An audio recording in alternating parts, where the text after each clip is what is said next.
Waalaikumsalam warahmatullahi wabarakatuh.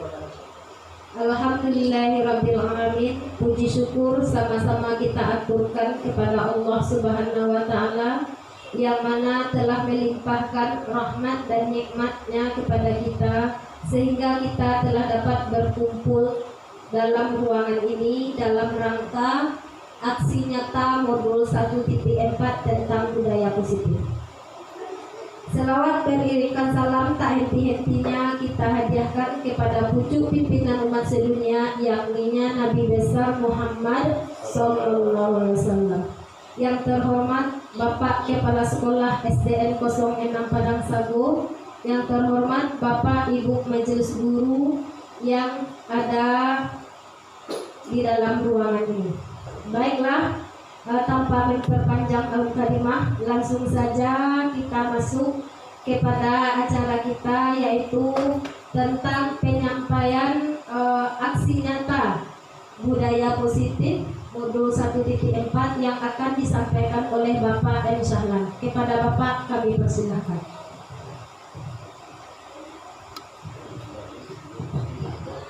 Baik, terima kasih Ibu Ana. Bismillahirrahmanirrahim. Assalamualaikum warahmatullahi wabarakatuh. Yang kita hormati dan kita muliakan Bapak Ibu Majelis Guru SDN 06 Padang Sago. Baiklah, di siang hari ini baiklah kita selalu mengucapkan puji syukur atas kehadiran Allah SWT yang mana kita masih berikan kekuatan, kesempatan, kenikmatan, nikmat sehat, nikmat iman, sehingga kita dapat melangsungkan kegiatan aksi nyata modul 1.4 tentang budaya positif, menyebarkan pemahaman dan pengalaman penerapan budaya positif di SDN 06 Padang Sago. Salam guru penggerak. Perkenalkan, nama saya Pak Ibu, nama M. Syahlan SPD Gairaipo, calon guru penggerak angkatan 10, berasal dari SDN 06 Padang Sago, Kabupaten Padang Pariaman. Baiklah Pak Ibu, tadi kita aturkan kepada Allah, kita selawatkan kepada baginda Nabi Muhammad SAW yang telah membawa umatnya dari zaman jahiliyah ke zaman berakhlak mulia, dibarengi ilmu pengetahuan teknologi yang canggih saat ini. Baiklah Bapak Ibu, di sini penerapan kita terkait tentang modul 1.4 ini tentang budaya positif. Budaya positif itu merupakan sebuah nilai kebajikan yang menjadi keyakinan pada akhirnya menjadi karakter atau ciri khas dari sebuah komunitas atau lembaga. Jadi inilah kita, lembaga kita, institusi kita, lembaga kita yang bernaung di Satuan Pendidikan SDN 06 Padang Sago, Bapak Ibu. Berikut konsep dari inti budaya positif itu adalah: yang pertama itu perubahan paradigma belajar, yang kedua disiplin positif, yang ketiga nilai-nilai kebajikan, yang keempat kebutuhan dasar manusia, yang kelima motivasi perilaku manusia, yang keenam posisi kontrol guru, yang ketujuh keyakinan kelas, yang kedelapan segitiga restitusi. Baik, merujuk pada yang pertama, perubahan paradigma belajar, yaitu pembelajaran dengan paradigma yang baik atau yang baru merupakan pembelajaran yang dirancang berdasarkan prinsip pembelajaran berdiferensiasi, sehingga para peserta didik belajar sesuai kebutuhannya berdasarkan tahap perkembangan sesuai teori psikologi modern untuk mewujudkan profil belajar Pancasila. Di depan sudah terpampang Bapak Ibu, apa sih profil Pancasila itu? Yang pertamanya beriman, bertakwa kepada Tuhan Yang Maha Esa. Dilanjutkan berakhlak mulia. Yang keduanya berkebinekaan global. Yang ketiganya bergotong royong. Yang keempat kreatif. Yang kelima bernalar kritis. Yang keenam mandiri. Baik Bapak Ibu, itu yang pertama perubahan Memang benar Bapak Ibu, dunia sekarang dunia yang identik dengan digital. Apalagi zaman sekarang sistem pendidikan menuju implementasi pendidikan 4.0. Artinya pendidikan mengarah serba digital Bapak Ibu. Baik, kita lanjutkan Bapak Ibu. Di sini miskonsepsi tentang teori kontrol. Mungkin Bapak Ibu di sini sejauh mana pembelajaran kita semenjak kita dinobatkan sebagai pendidik, di sini akan kita tengok, kita lihat dan kita telusuri apa sih yang miskonsepsi tersebut. Baik, di sana akan mengilusikan guru mengontrol murid. Berikut ilusi yang keduanya, bahwanya kritik membuat rasa bersalah, mampu menguatkan karakter. Dilanjutkan ilusi bahwa orang dewasa itu berhak memaksa. Berikutnya lagi ilusi bahwa semua penguatan positif yang efektif itu akan bermanfaat. Inilah miskonsepsi tentang teori kontrol yang kita berlakukan di satuan pendidikan kita masing-masing Bapak Ibu.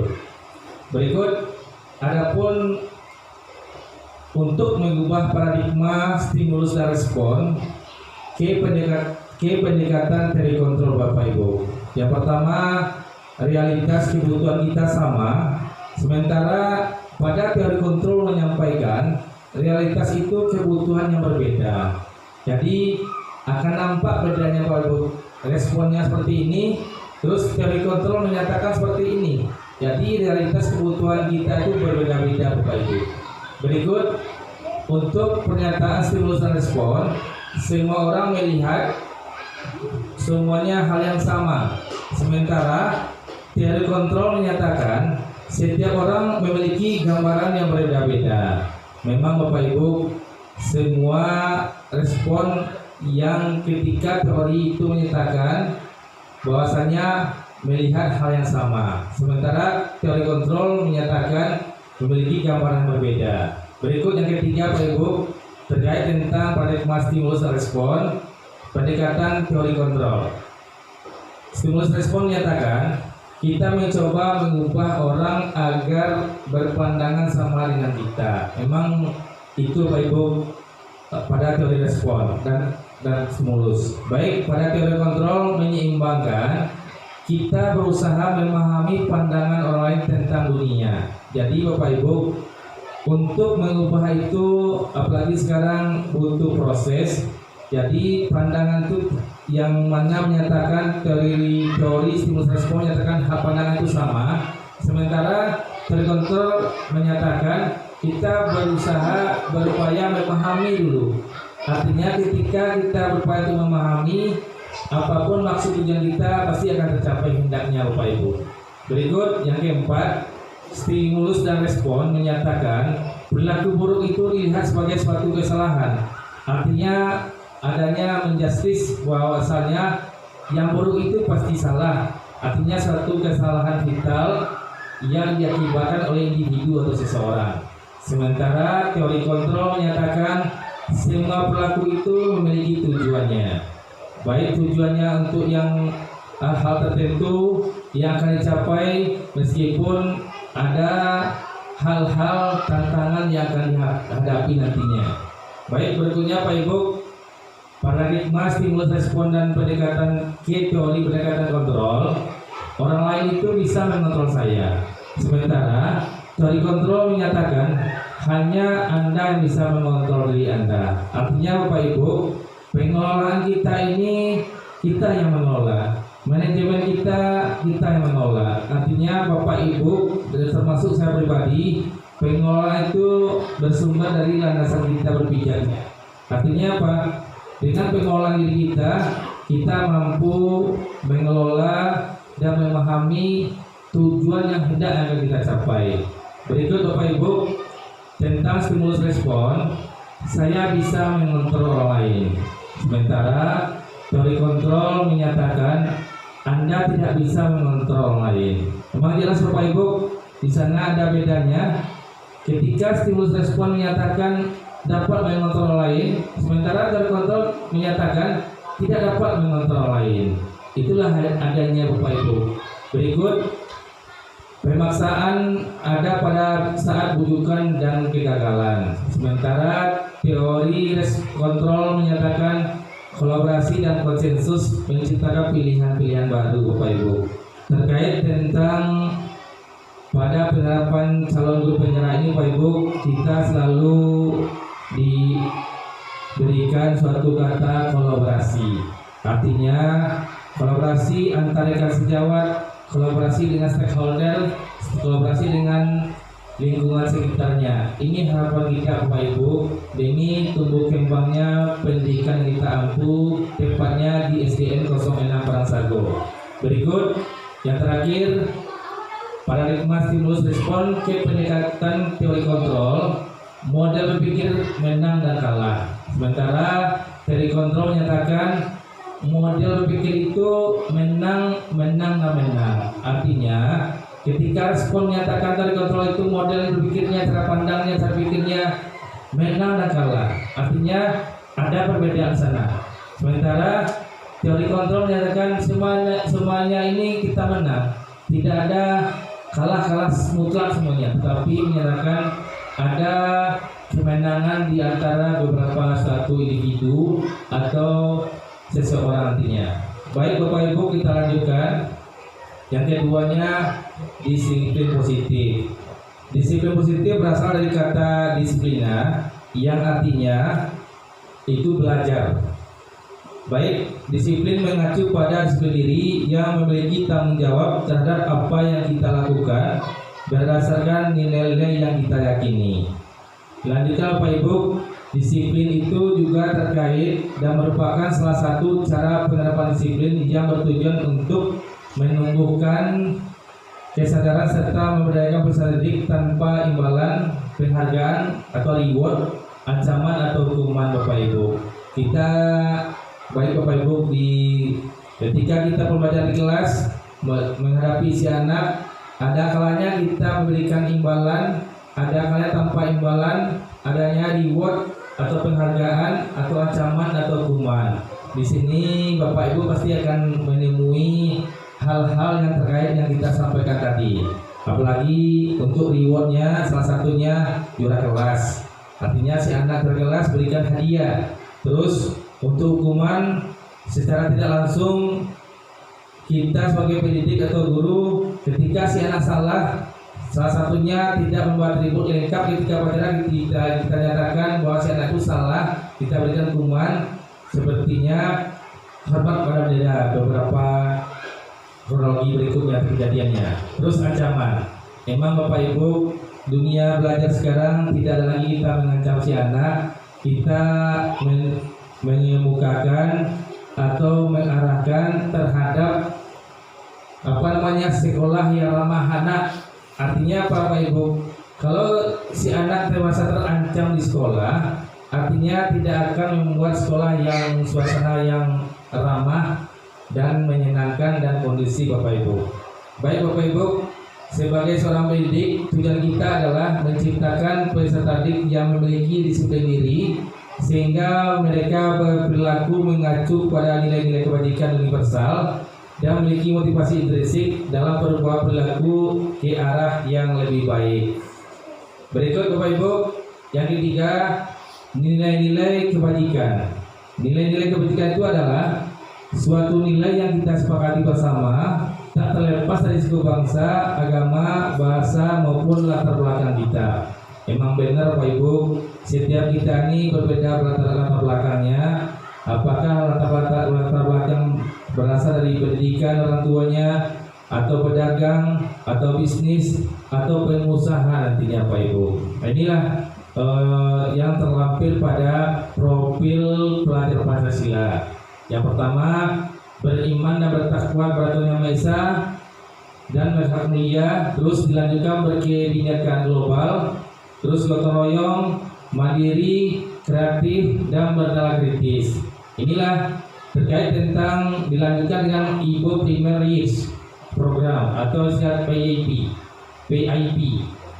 yang meliputi toleransi, rasa hormat, integritas, mandiri, menghargai, antusias, empati, keingintahuan, kreativitas, kerjasama, percaya diri, dan ditutup dengan komitmen Bapak Ibu. Yang berikutnya lagi, keterampilan hidup. Inilah Bapak Ibu, ketika anak kita sudah menanjak remaja, artinya kita adanya untuk menumbuhkan si anak adanya life skill. Artinya yang meliputi dapat dipercaya, lurus hati, pendengar yang aktif, tidak merendahkan orang lain, dan memberikan yang terbaik bagi diri maupun orang lain nantinya. Dan berikut yang keempat, kebutuhan dasar manusia. Kebutuhan dasar manusia adalah segala sesuatu yang kita lakukan untuk mendapatkan apa yang kita inginkan Bapak Ibu. Inilah dinarasikan seluruh tindakan yang kita lakukan memiliki tujuan tertentu, dan semua usaha terbaik yang kita lakukan adalah agar kebutuhan kita terpenuhi dengan baik Bapak Ibu.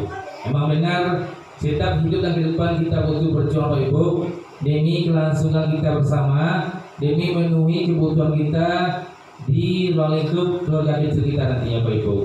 Berikut, inilah yang kelimanya, kebutuhan dasar manusia. Inilah poin-poinnya Bapak Ibu, bisa dilihat di depan. Kita tampilkan yang pertama bertahan hidup, yang kedua kasih sayang dan rasa diterima, yang ketiga penguasaan, yang keempat kebebasan, yang kelima kesenangan. Toh apa saja sih bertahan hidup itu poin-poinnya? Yang pertama, kalau kita mau bertahan hidup, kita butuh makan dan pakaian, kita butuh tempat tinggal, kita butuh keamanan, kita butuh kesehatan. Berikut kasih sayang dan rasa diterima. Inilah poin-poinnya Bapak Ibu. Rasa diterima, diperdulikan, berbagi, kerjasama, menjadi bagian dalam kelompok atau suatu komunitas tertentu Bapak Ibu. Memang jelas sekarang dunianya dunia komunitas, apalagi sekarang Bapak Ibu adanya komunitas-komunitas yang ada di sosmed kita, yang ada di jaringan kita, apalagi sekarang lagi ngetren grup komunitas WhatsApp. Berikut yang ketiganya, kebutuhan dasar manusia itu tentang penguasaan. Contoh, harga diri, keinginan untuk dianggap, memimpin, berprestasi, diakui dan didengar. Inilah fenomena anak kita Bapak Ibu, apalagi sekarang kelas 5 kelas 6, dia dianggap atau merasa ingin menonjolkan jati dirinya, ingin dianggap oleh komunitas kelompoknya, apalagi kita di ruang lingkup sekolah, di kelasnya masing-masing Bapak Ibu.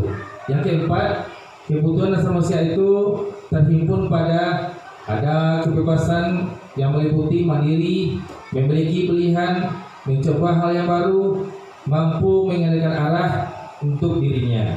Yang terakhir, apa saja sih kebutuhan dasar manusia? Yang terakhirnya kesenangan. Memang benar, kita hidup dan kehidupan butuh rasa senang, butuh untuk artinya kita dimiliki atau merasakan suatu kesenangan yang kita hadapi atau kita alami di kehidupan sehari-hari, yang meliputi adanya bermain, apakah bermain dengan rekan sejawat atau teman-teman lain, terus merasa humor, adanya juga humor, terus antusias terhadap siapa? Terhadap tujuan kita. Berikut adanya fun atau bahasa asingnya fun atau tertawa. Jadi Bapak Ibu, itulah kebutuhan dasar manusia. Baik Bapak Ibu, mengingat situasi kita ini siang, ada kalanya kita melakukan sejenak untuk melanjutkan materi. Kita lakukan rehat sejenak Bapak Ibu, yaitu ice breakingnya. Mohon Bapak Ibu silakan berdiri di tempat masing-masing. Kita lakukan ice breakingnya. Silakan Bapak Ibu, mohon berdiri di tempatnya masing-masing. Oke, kita pandu Bapak Ibu ya. Kita hitung mundur Bapak, hitung maju Bapak Ibu. Hitung mundur aja ya. 3, 2, 1. Tepusan tiang. Ampu suwo, ampu kita, duo ampu santiang. Oke, hapus tuh Bapak Ibu semuanya. Oke, terima kasih Bapak Ibu. Silakan kembali. Baik Bapak Ibu, memang benar ketika kita menampilkan suatu pembelajaran di siang ini, pengaruhnya tinggi Bapak Ibu, melawan rasa kantuk. Oke, Mohon izin Bapak Ibu kerjasamanya di siang ini kita lanjutkan materi berikutnya tentang motivasi perilaku manusia. Baik Bapak Ibu, motivasi itu bagi dua Bapak Ibu, ada motivasi ekstrinsik, ada motivasi intrinsik. Apa itu motivasi ekstrinsik? Motivasi ekstrinsik itu adalah motivasi yang berasal dari luar kita.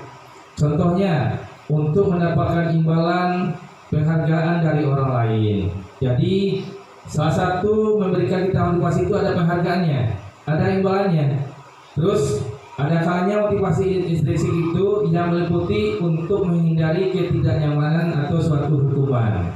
Baik Bapak Ibu, yang keduanya motivasi intrinsik yang berasal dari motivasi dalam diri kita Bapak Ibu. Memang benar Bapak Ibu, kita bagaimana kita menggapai sesuatu yang kita harapkan pasti akan disokong, didukung dengan motivasi yang berasal dari kita, yang meliputi untuk menjadi orang yang mereka inginkan atau yang kita inginkan apa, terus menghargai diri kita sendiri, terus dengan nilai-nilai yang dipercayai. Baik Bapak Ibu, kita lanjutkan. Inilah terkait dari materi kita ini di modul 1.4 ini tentang budaya positif. Baik Bapak Ibu, di sana ada hukuman, konsekuensi, dan restitusi. Apakah Bapak Ibu selama ini sudah tahu tentang hukuman, konsekuensi, dan restitusi? Gimana Bapak Ibu? Apakah sudah tahu tentang hukuman, konsekuensi, dan restitusi itu sendiri? Baik Bapak Ibu, izinkan kami menyampaikan, hukuman adalah suatu tindakan yang diberikan kepada seseorang atas pelanggaran yang dilakukan terhadap sesuatu. Berikut konsekuensi merupakan pertanggungjawaban yang dibebankan kepada seseorang atas pelanggaran dari aturan yang telah disepakati bersama. Sedangkan restitusi itu adalah upaya untuk memperbaiki kerugian atau kerusakan yang diakibatkan oleh suatu tindakan. Baik Bapak Ibu, di sini kita akan merangkum apa-apa saja poin-poin yang terkait tentang hukuman, konsekuensi, dan restitusi. Meliputi yang hukuman itu tidak terencana secara tiba-tiba. Contohnya, anak kita datang terlambat, langsung kita hukum, wah kamu dirimu terlambat, Alif dirimu terlambat, langsung disuruh, contohnya disuruh bersihkan WC atau bersihkan halaman sekolah, bersihkan halaman, itu salah satunya. Baik Bapak Ibu, hukuman itu terjadinya tidak terencana, seketika. Ketika kita pengabatan kita terhadap si anak, langsung kita justice, kita vonis dirimu salah. Ini hukumannya. Berikut, murid tidak tahu apa yang akan terjadi atau yang dilibatkan. Jadi itulah Bapak Ibu, ketika kita memberikan hukuman terhadap si anak, apa yang akan terjadi si anak, apa dampaknya, apa pengaruhnya. Inilah pengaruhnya baik berupa fisik maupun psikis. Ya, Bapak Ibu, ini terkait ketika dulu kiranya kita sebagai guru olahraga, kemarin itu sebelum keluar kurikulum merdeka, kita melakukan hukumannya berupa dirimu terlambat, lari 2 keliling lapangan. Sementara Bapak Ibu, ketika kita alami dulu, sementara ada anak yang gak mampu lari, ternyata ada ngos-ngosan dia. Jadi alhamdulillah Bapak Ibu, berkat dari kita mempelajari modul 1.4 ini tentang budaya positif, kita akan berubah cara pandang kita, penerapan kita di satu pendidikan masing-masing. Berikut konsekuensi. Inilah konsekuensi Pak Ibu. Ada upaya terencana, disukati sesuai peraturan, terus murid-murid dibuat tidak nyaman terhadap konsekuensi itu. Terus sikap guru selalu memonitor. Apa aja monitornya? Selalu. Apa tindakan si anak selalu dipantau, selalu diamati. Akhirnya tidak ada ruang gerak terhadap si anak. Oke, berikut inilah Bapak Ibu restitusi. Restitusi itu yang meliputi proses menciptakan kondisi bagi murid untuk memperbaiki kesalahan. Artinya Bapak Ibu, kita seandainya anak kita salah, kita perbaiki. Artinya si anak tidak ada kita nyatakan selalu salah, kita mencoba memperbaikinya. Terus terkait tentang restitusi, proses kolaboratif yang mengajarkan murid untuk mencari solusi. Inilah Bapak Ibu. Jadi kesalahan itu kita mencari solusi yang terbaik, tidak kita artinya tidak kita justice, kita vonis anak itu selalu salah dari demi harinya, tidak. Kita berikan solusinya, ini loh nak, ini loh, bagaimana alasannya, kita berikan solusinya. Baik Bapak Ibu, ini memang bagus materi ini tentang bagaimana kita cara pandang kita terhadap si anak, terus kita merumuskan pengentasan terhadap suatu masalah. Berikut, inilah Bapak Ibu, silakan ditelusuri atau ditengok di depan posisi kontrol terhadap materi budaya positif ini. Yang pertama, apakah Bapak Ibu melihat gambar ini, kita sebagai penghukum, kita sebagai pemantau, kita sebagai teman, kita sebagai pembuat merasa bersalah, kita sebagai manajer. Baik Bapak Ibu, silakan ditengok, diresapi, dilihat apa saja sih yang selama ini yang kita berikan terhadap si anak, kita lakukan terhadap si anak, begitu juga saya pribadi. Baik Bapak Ibu, inilah sebagai narasinya. Yang pertama, penghukum. Guru-guru yang menerapkan posisinya penghukum akan berkata, patuhi aturan saya. Awas loh, awas ya, nanti awas loh. Artinya sifatnya kita tidak langsung menghukumnya. Arti dampaknya apa? Si anak akan takut. Berikut, kamu selalu salah.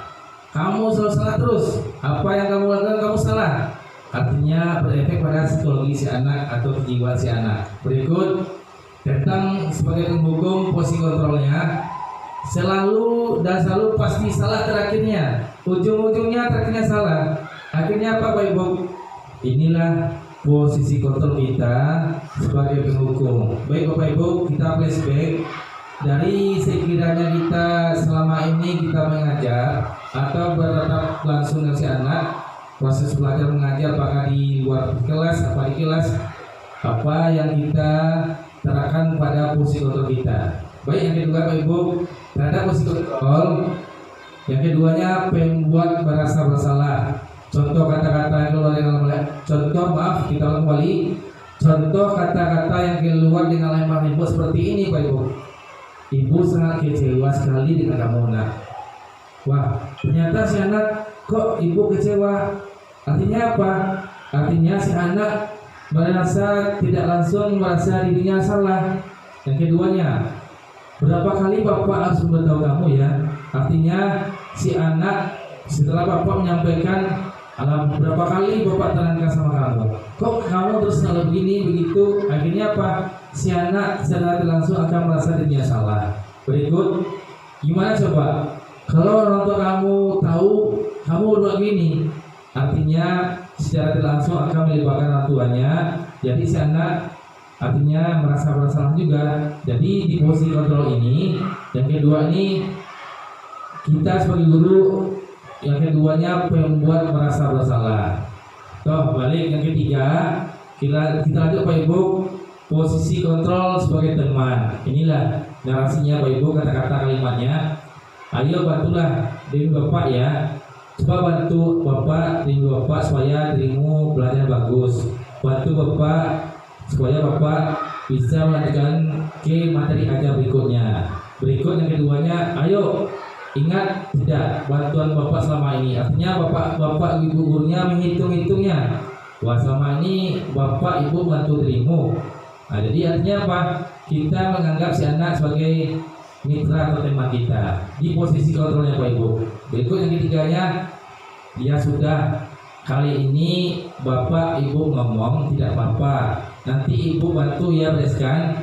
Artinya si anak merasa diapresiasi, diberikan suatu imbas di feedbacknya.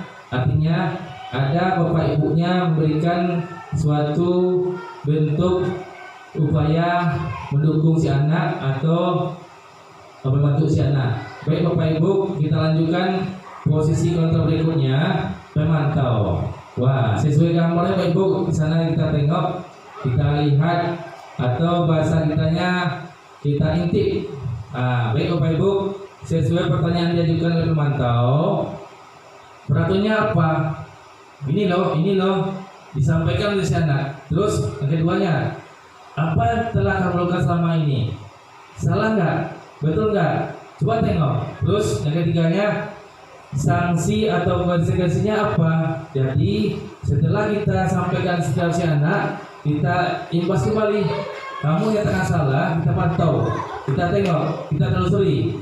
Baik Bapak Ibu, yang kelimanya posisi kontrol manajer. Seorang manajer akan berkata, apa yang kita yakini, kita kembalikan ke keyakinan kelas. Artinya yang kita sepakati ke kelas apa? Contohnya, apabila si anak tidak membuat PR atau membuat PR, apa yang kita berikan ke kelasnya? Kita berikan waktunya, kita berikan kesempatan untuk membuatnya lagi. Itu satu keyakinan kelas Bapak Ibu. Berikutnya lagi, jika lo terima terlambat, kamu seperti ini loh, tolong nanti kita sepakatan kelas, kita bersihkan teras lokal ya. Itulah kira bahasa terasnya Bapak Ibu. Berikut, jika kamu meyakininya, apakah kamu bersedia memperbaikinya? Inilah Bapak Ibu, saya pribadi juga terkait tentang modul 1.4 ini, tentang budaya positif, mengubah cara pandang kita, bahwasanya dengan kita ingin kelas di arah sana, dia akan mereview kembali, wah ini loh kesempatan kelas kita loh. Berikut, jika kamu begini, hal ini akan menunjukkan apa tentang dirimu. Artinya si anak sebagai peserta didik yakin apa yang diperbuatnya di kelasnya, apa yang diperbuat di sekolahnya, dan untuk apa. Berikut yang terakhir Pak Ibu, sebagai manajer fungsi kontrolnya, apa rencana kamu untuk memperbaiki hal ini? Jadi sini si anak akan bertanya, apa sih setelah saya salah, apa yang saya perbuat? Setelah salah, apa yang kita perbaiki? Adanya suatu rencana Pak Ibu, rencana untuk merubah, rencana untuk memperbaiki hal ini Pak Ibu. Berikut, inilah kita dapat contohkan penyerapan posisi kontrol Bapak Ibu. Kita ambil kasus siswa tidak memakai atribut lengkap saat upacara bendera. Baik, di sini Bapak Ibu, contoh sebagai penghukum posisi kontrolnya. Anak Bapak hormat selama 1 jam. Terus, apakah ini di zaman sekarang layak untuk dilakukan hal ini Bapak Ibu? Ternyata tidak Bapak Ibu ya, karena ini menjastis si anak sebagai kita posisi kontrol sebagai penghukum Bapak Ibu. Berikut, sebagai pembuat merasa bersalah terkait kasus tidak lengkap memiliki upacara, berapa kali Bapak Ibu beritahu kamu? Selalu mengerjakan Bapak Ibu. Jadi si anak atau merasa disalahkan selalu Bapak Ibu. Terus si gurunya sebagai posisi kontrol meyakini si pembuat merasa bersalah. Berikut Bapak Ibu, contoh kasus pada penerapan posisi kontrol terkait tentang siswa tidak memakai atribut lengkap saat upacara. Sebagai posisi kontrol Bapak Ibu sebagai teman, ayo dong ikuti aturan sekolah. Kalau bantu ibu bapak ya, sekali ini ya sudah tidak apa-apa. Lain kali jangan berbuat seperti ini lagi ya. Jadi narasinya seperti itu Bapak Ibu. Terus tampilannya atau intonasi bahasanya seperti itulah Bapak Ibu. Kita tampilkan baik-baik sehingga si anak mendengar dan memahami yang kita sampaikan Bapak Ibu. Berikut terkait tentang sebagai posisi kontrol pemantau Bapak Ibu. Inilah kamu sudah melanggar peraturan sekolah. Kamu tahu konsekuensinya ya. Setelah upacara kamu beli atributnya, terus pergi ke operasi dan jangan mengulang lagi Bapak Ibu. Jadi inilah sebagai pemantau Bapak Ibu posisi kontrolnya. Lanjut, kasus yang sama terkait tentang tidak memakai atribut lengkap saat upacara. Inilah Bapak Ibu, kita tempatkan posisi kita di sini. Begitu juga saya pribadi Bapak Ibu. Contoh narasinya, apakah kamu tahu kesalahan kamu nak? Terus kira-kira bagaimana kamu memperbaikinya nak? Itulah bahasa dari Bapak Ibu. Itulah yang posisi kontrol Bapak Ibu. Yang pertama tadi sebagai apa Bapak Ibu? Penghukum. Yang kedua pembuat merasa bersalah. Yang ketiga sebagai teman. Yang keempat Pemantau yang kelima, manajer. Baik Bapak Ibu, silakan Bapak Ibu, dan saya pribadi saya gini juga. Selama ini kita ngajar, bisa jadi kita ada di posisi yang kelima itu. Bisa jadi tergantung kondisi dan situasi Bapak Ibu ya. Baik Bapak Ibu, nah inilah Bapak Ibu. Di sini saya kecewa sekali dengan Muna. Nah, di sini ditambahkan posisi kontrol apa yang saya lakukan atau kita sebagai guru. Kira apa itu Bapak Ibu? Posisinya. Saya kecewa sekali dengan Muna, atau saya kecewa sekali dengan Alif. Saya kecewa dengan Fatir. Jadi di mana posisi kontrolnya Bapak Ibu? Kira-kira Bapak Ibu posisi kontrolnya? Sebagai penghukum, manajer, pengelola, pemantau, atau si pembuat masa bersalah? Oke, baik Bapak Ibu, kita lanjut. Nah, sesuai narasi yang ditampilkan, di sini kamu tidak pernah mendapat nilai jika tidak mengerjakan tugas. Apakah posisi kontrol Bapak Ibu? Di mana posisinya? Pemberi hukuman. Pemberi hukuman atau pembuat merasa bersalah ini Bapak Ibu? Wah, merasa bersalah. Oke, kita samakan persepsi Bapak Ibu. Kita ulang kembali dari slide yang kita tampilkan ini. Kamu tidak pernah mendapat nilai jika tidak mengerjakan tugas.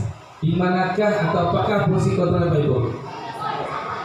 Berarti pembuat merasa bersalah. Setuju Bapak Ibu ya? Oke, berikut. Sesuai narasi yang ditampilkan di slide kita ini, apa rencana Muna untuk menyelesaikan masalah ini? Di manakah, apakah posisi kontrolnya yang kita lakukan seluruh Bapak Ibu? Bagus, sebagai manajer. Wah, setuju Bapak Ibu ya? Oke, ya plus Bapak Ibu. Oke, berikut Bapak Ibu. Nah, disinilah tadi kita bahas posisi kontrol. Mudah-mudahan kita di ruangan ini Pak Ibu, kita juga sama-sama proses belajar juga. Artinya situasi tertentu bisa jadi kita menerapkan atau mengimplementasikan posisi kontrol itu Pak Ibu. Baik Bapak Ibu, terkait curiosity, adanya keyakinan kelas. Mengapa keyakinan kelas itu dan mengapa bukan peraturan kelas? Silakan coba Bapak Ibu jawab. Apakah kita selama ini membuat peraturan kelas atau keyakinan kelas? Yuk. Kedua-duanya. Oke, makasih Pak Ari. Bisa jadi Bapak Ibu melakukan keyakinan kelas, bisa di peraturan kelas. Sesuai kondisi kita Bapak Ibu ya. Dan inilah Bapak Ibu.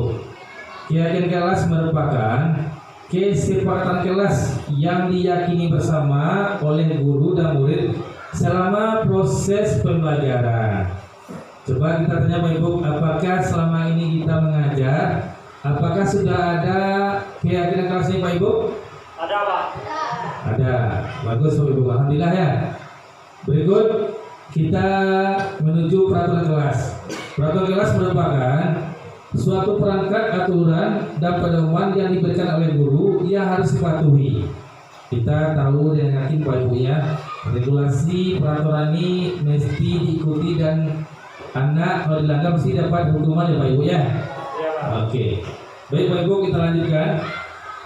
Inilah kiranya Bapak Ibu suatu narasi terkait tentang pembentukan keyakinan kelas.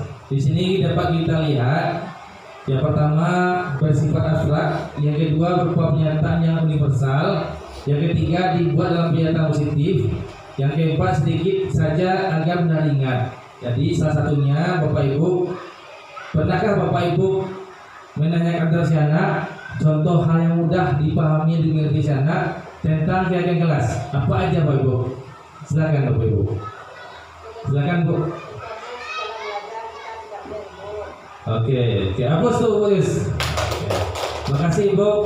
Itulah salah satu keyakinan kelas. Bisa jadi Pak Ibu, selama kita mengajar, kita sudah memberlakukan keyakinan kelas kita. Salah satunya setelah belajar kita tertib, tidak ada yang meliput. Ada lagi Pak Ibu? Dan silakan Pak Ari. Kemarin kita di kelas ada anak-anak kita itu kan buku yang kita pinjamkan, setelah Iya. dipinjamkan perintahnya kan bawa pulang. Iya. Ini malah ditaruh di meja sebanyak-banyaknya. Jadi kita disitu sepakat bagi siswa yang masih meninggalkan buku yang dijaga sekolah kita tarik Iya. dan untuk sementara. Jadi Oke. mereka setuju, Pak. Terima kasih. Aplaus untuk Pak Ari, Pak Ibu. Oke. Baik Bapak Ibu, sesuai yang disampaikan Pak Ari tadi, artinya si anak membudayakan budaya tertib ketika minjam buku dikembalikan lagi pada posisinya. Berikut Bapak Ibu, pembentukan kegiatan kelas berupa sesuai dengan kondisi kelas dan sekolah sehingga mudah diterapkan dan dipahami. Berikut, semua warga sekolah atau warga kelas dilibatkan saat membuat keyakinan kelas Bapak Ibu. Coba Bapak Ibu selama ini kita ambil gambaran apakah kita membuat kesepakatan keyakinan kelas, apakah selama ini terlaksanakah, belum, atau sedang Bapak Ibu? Kalau saya sudah, Pak, mengenai buku tadi, Pak. Oke, alhamdulillah. Gimana Bapak Ibu yang lain? Apakah sudah ada kegiatan kelas atau kesempatan kelas yang dilakukan di kelas masing-masing? Atau sudah, belum, atau sedang langsung Bapak Ibu? Alhamdulillah Bapak Ibu. Baik Bapak Ibu, semoga kegiatan kelas kita ini, namanya kita berada di institusi lembaga satu pendidikan SDN 061, kita berupaya bersama-sama Bapak Ibu ya. Kita berkolaborasi demi tumbuh kembang si anak. Kalau bukan kita siapa lagi Pak Ibu. Mudah-mudahan dengan kegiatan kelas ini pembentukan karakter si anak menuju program Pancasila, salah satunya berakhlak mulia Bapak Ibu. Berikut kita lanjutkan. Inilah Bapak Ibu segitiga restitusi. Saya pribadi juga baru memahami ini Bapak Ibu. Baru mengenal juga segitiga restitusi ini. Kalau tidak ikut kegiatan ini di grup penggerak ini Pak Ibu tidak tahu. Ya cuman hanya kita tutup segitiga aja, kita tutup restitusinya segitiga aja Pak Ibu. Apalagi sekarang ditambahkan segitiga restitusi. Coba kita tanya sama Pak Ibu, apakah sudah mengenali segitiga restitusi ini Pak Ibu? Baru lihat, Pak. Baru lihat Pak Ibu ya. Oke, makasih Pak Ari. Ya, kita yakini Pak Ibu ya. Namanya kita setiap kontrak zamannya beda juga pendidikan yang kita tampilkan Pak Ibu. Baiklah, di sini kita dapat menyimpulkan atau memberikan suatu pengertian atau apa sih segitiga restitusi itu? Yaitu suatu proses dialog yang dijalankan oleh guru agar dapat menghasilkan murid yang mandiri dan bertanggung jawab. Inilah bentuknya Pak Ibu. Dimulai tadi di bawah menstabilkan identitas, dan ke atas menanyakan keyakinan, terus ke bawah lagi Pak Ibu validasi tindakan yang salah. Baik Bapak Ibu, kita lanjutkan. Ini akan terarah nantinya, akan terukur nantinya. Bagaimana kita menyikapi terkait tentang anak kita di kelas atau masalah yang dihadapi oleh si anak nantinya Pak Ibu ya. Oke, kita coba yang pertama Pak Ibu ya, menstabilkan identitas. Coba Bapak Ibu, apa saja sih selama ini menstabilkan identitas itu? Apakah selama ini kita udah memperlakukannya atau tidak sama sekali, atau sudah tapi belum? Apa makna menstabilkan identitas ini Bapak Ibu? Bapak Ibu udah mengerjakannya, udah melaksanakannya, namun terkait tentang segitiga restitusi ini ada yang poin pertamanya menstabilkan identitas.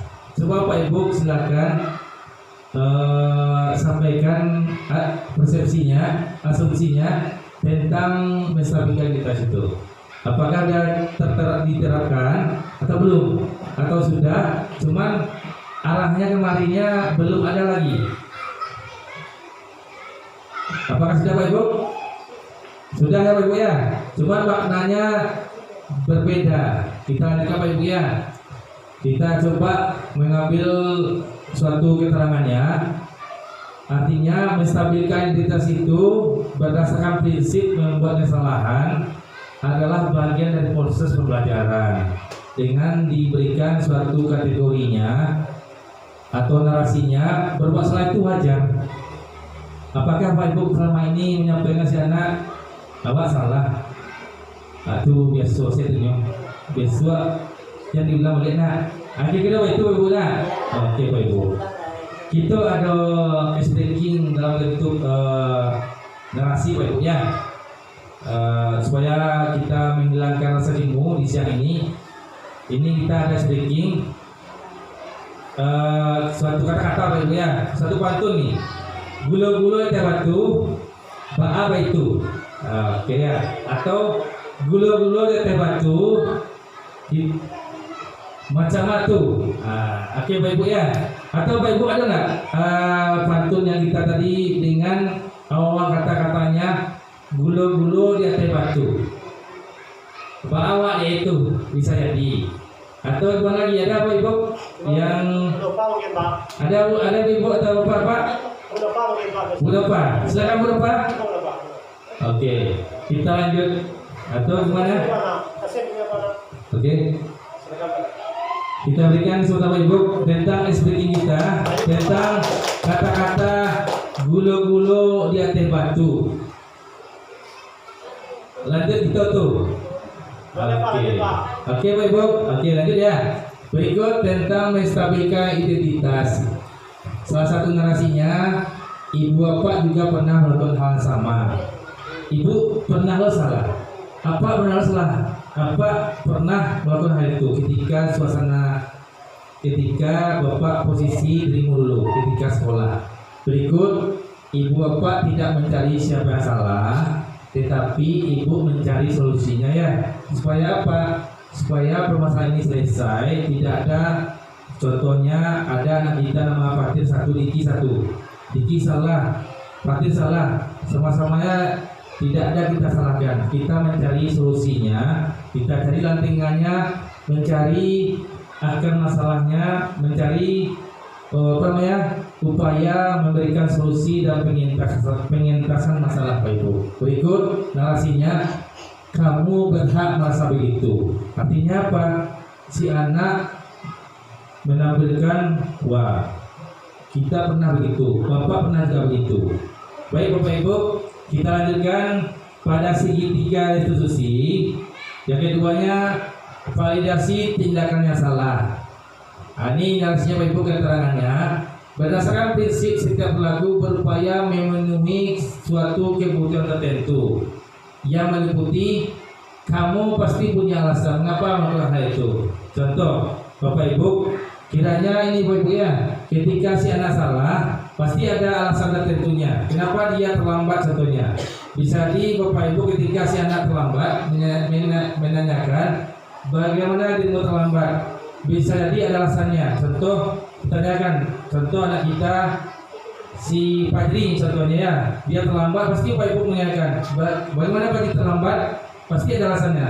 Kita tanyakan Bapak Ibu ya, saya terlambat Pak Bu kemarin begadang malam. Kenapa begadang malam? Karena bermain gadget atau ada acara di kampungnya atau di tempat tinggal masing-masing. Berikut Bapak Ibu narasinya, padahal kamu bisa melakukan yang lebih buruk dari ini ya.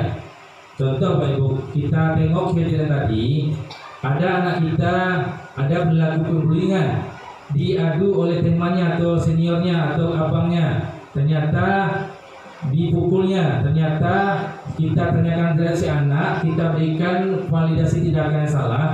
Untung dirimu nggak mukul yang lain. Kalau mukul yang lain gimana? Kepalanya atau wajah gimana?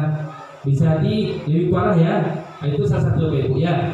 Berikut, kamu patut bangga karena telah melindungi sesuatu yang penting buat dirimu. Contohnya bukunya diambil Pak Ibu ya, dipertahankannya. Terus ketika dia mempertahankannya itu dibalasnya dengan tindakan fisik. Artinya apa? Berarti dia Bapak Ibu mempertahankan barangnya atau bukunya atau penanya atau alat tulisnya Pak Ibu ya. Berikut narasinya, kamu melakukan karena mempertahankan sesuatu yang penting bagimu. Sesuai tadi Pak Ibu ya. Oke Pak Ibu, terkait tentang validasi tindakan salah udah dipahami Pak Ibu? Oke, terima kasih Pak Ibu. Kita lanjut yang segitiga restitusi. Yang terakhirnya menanyakan keyakinan. Sesuai keterangannya berdasarkan prinsip quality control bahwa pada dasarnya kita termotivasi secara intrinsik dengan narasi yang ditampilkan. Apa keyakinan kelas kita? Contoh, sesuai Pak Ari tadi, keyakinan kelas kita apa? Ketika menyambut buku, letakkan pada tempatnya. Ketika buku tadi dinampilkan, setelah kita belajar, nggak boleh ribut, kita tertib ya. Itulah keyakinan kelas yang Ibu Pak laksanakan di kelas. Oke, hapus Bapak Ibu ya. Terima kasih Pak Ibu. Lanjut, nilai-nilai apa yang telah disepakati bersama. Jadi nilai-nilainya ada nilai kesepakatan, ada nilai kebersamaan saudara Bapak Ibu. Oke, berikut narasinya seperti apa gambaran sebuah kelas yang ideal menurut kamu. Toh, terjawab dari pernyataan Ibu Jus tadi. Setelah belajar nggak boleh ribut ya. Setelah belajar kita tertib ya. Itulah kira adanya Bapak Ibu ya. Nilai atau idealnya kelas itu. Berikut narasinya. Kamu ingin menjadi orang yang seperti apa? Contoh, anak kita datang terlambat terus kita tanyakan, seperti apa ilmunya, seperti apa maunya. Begini Pak, saya terlambat karena bantu orang tua pagi Pak. Bisa di Bapak Ibu ya, bisa di dia buat risol atau buat makanan untuk yang dijual, atau anak berdagang. Saya terlambat Pak Bu, jadi kita tanyakan Pak Ibu ya, Bapak terlambat, kata saya terlambat karena bantu orang tua untuk jualan. Oke Pak Ibu ya, di segitiga restitusi yang terakhir ini, apakah Bapak Ibu sudah melaksanakan di lokasi masing atau di kelasnya? Sudah ya? Oke. Baik Bapak Ibu, kita lanjut. Inilah Bapak Ibu terkait tentang budaya positif. Dalam penerapan program disiplin positif, hendaknya guru memiliki standar kepribadian, profesional dan sosial yang baik. Dalam penerapan program disiplin positif, hendaknya guru memiliki standar kepribadian, profesional dan sosial yang baik, di mana guru mampu merefleksi dirinya dalam kontrol saat ini. Bagaimana perjalanan dirinya sebagai manajer, sebagai among yang menuntun muridnya menjadi insan yang mandiri, merdeka dan bertanggung jawab sesuai standar nasional pendidikan Bapak Ibu. Baik Bapak Ibu, terkait tentang juga budaya positif, ini landasannya juga pada filosofi GHD. Filosofi GHD antara bahwasanya si anak sekarang ini kita tugasnya menuntun, kita berhamba pada murid. Tidak ada lagi kita menyatakan anak itu menyatakan salah, menyatakan tidak betul, kita buat jalan jelas, kita telusuri kembali di mana posisi kontrol kita Bapak Ibu. Jadi inilah adanya Bapak Ibu, ketika kita menyampaikan atau memahami materi CGP ini, kita juga Bapak Ibu selama ini kita ada kalanya kita pada posisi kontrol yang terhukum, ada kalanya kita sebagai pemantau, ada kalanya kita sebagai pembuat bersalah, ada kalanya kita sebagai teman, ada kalanya kita sebagai manajer. Jadi dah nih Bapak Ibu, tugas kita insan cendekia tak terlepas dari kita mendidik untuk anak menjadi anak yang mandiri, merdeka, bertanggung jawab. Jadi Bapak Ibu, itulah sampaian atau penyajian dari kelompok dari kita sebagai calon guru penggerak terkait tentang budaya positif pada hari ini, hari Kamis jam 12.30 di ruang ini. Baiklah Bapak Ibu, mohon maaf jikalau seandainya yang kita sampaikan kurang pas, kita sudahi. Wabillahi taufiq wal hidayah. Wassalamualaikum warahmatullahi wabarakatuh. Terima kasih. Salam guru penggerak.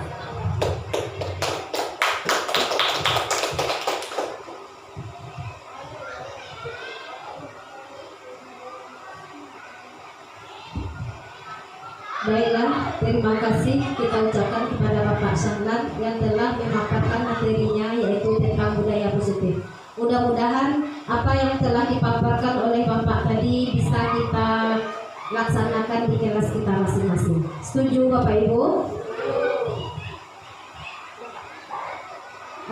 Baiklah, dengan berakhirnya penyampaian materi dari Bapak tadi, maka berakhirnya juga lah acara kita pada siang hari ini. Saya sebagai protokol mohon maaf atas segala kekurangan. Terima kasih atas segala perhatiannya. Wabillahi taufiq wal hidayah. Assalamualaikum warahmatullahi wabarakatuh. Terima kasih Bapak Ibu.